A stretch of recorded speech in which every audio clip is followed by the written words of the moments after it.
ప్రభునందు ప్రియమైన సంఘ బిడ్డలకు, దేవుని పిల్లలకు ఉదయకాల సమయంలో ప్రభు అయిన యేసుక్రీస్తు నామములో అందరికీ వందనాలు తెలియజేస్తూ ఉన్నాను.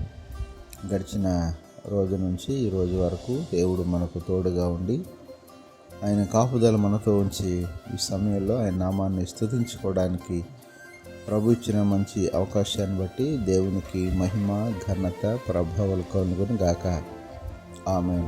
అనుదిన వాక్యాహారం ద్వారా ఈరోజు దేవుడు మనకిస్తున్న వాక్యవాగ్దానం, యెహోవా యందు భయభక్తులు గల వారి చుట్టూ ఆయన దూత కావలి ఉండి వారిని రక్షించును అని 34వ కీర్తన 7వ వచనంలో మనం చూస్తూ ఉన్నాం.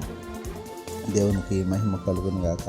ప్రియమైన దేవుని పిల్లలారా, ఈ మాట మనం గమనించినట్లయితే దేవాది దేవుడు తన యందు భయభక్తులు గల వారి చుట్టూ ఆయన దూతను కావలి ఉంచి ఎల్లప్పుడూ వారిని రక్షిస్తున్నట్లుగా ఈ యొక్క వాక్య భాగంలో మనకు కనపడుతూ ఉంది.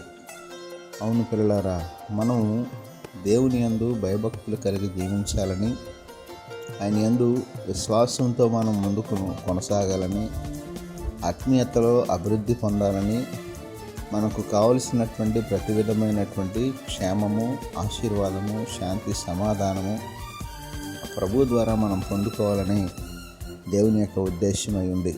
ఆ రీతిగా ఈ ఉదయకాల సమయంలో ప్రభు సెలవిచ్చినట్లుగా మరి ఎవరైతే ఆయన యందు భయభక్తులు కలిగి జీవిస్తారో వారి చుట్టూ ఆయన దూతలు కావలి ఉండి వారిని రక్షిస్తుంది అని. అంటే వారికి ఏ విధమైనటువంటి ఆపద కానీ, అపాయము కానీ, శోధన కానీ, సమస్య కానీ, చిక్కు కానీ రాకుండా దేవుడు తప్పించి తన పిల్లలకు సంపూర్ణమైనటువంటి క్షేమాన్ని, దీవెనలను అనుగ్రహిస్తారని ఈ యొక్క వాక్య భాగంలో మనం గమనిస్తున్నాం. ఆ రీతిగా ఈ ఉదయకాల సమయంలో దేవుని యందు భయభక్తులు గల వారి చుట్టూ ఆయన దూత కావలి ఉండి ఎల్లప్పుడూ తన పిల్లలను రక్షిస్తూ వారికి కావలసినటువంటి క్షేమాన్ని, ఆశీర్వాదాన్ని సమృద్ధిగా అనుగ్రహించును గాక. ఆమేన్.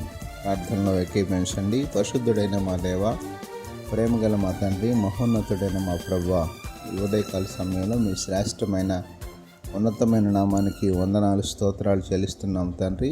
ఈరోజు మీరు మాకు ఇచ్చిన వాక్య వాగ్దానాన్ని బట్టి నీకే స్తోత్రాలు చెల్లిస్తున్నాం. ఈ రోజంతా నీ పిల్లలమైన మాకు మీరే తోడుగా ఉండి సహాయం చేసి నడిపించండి.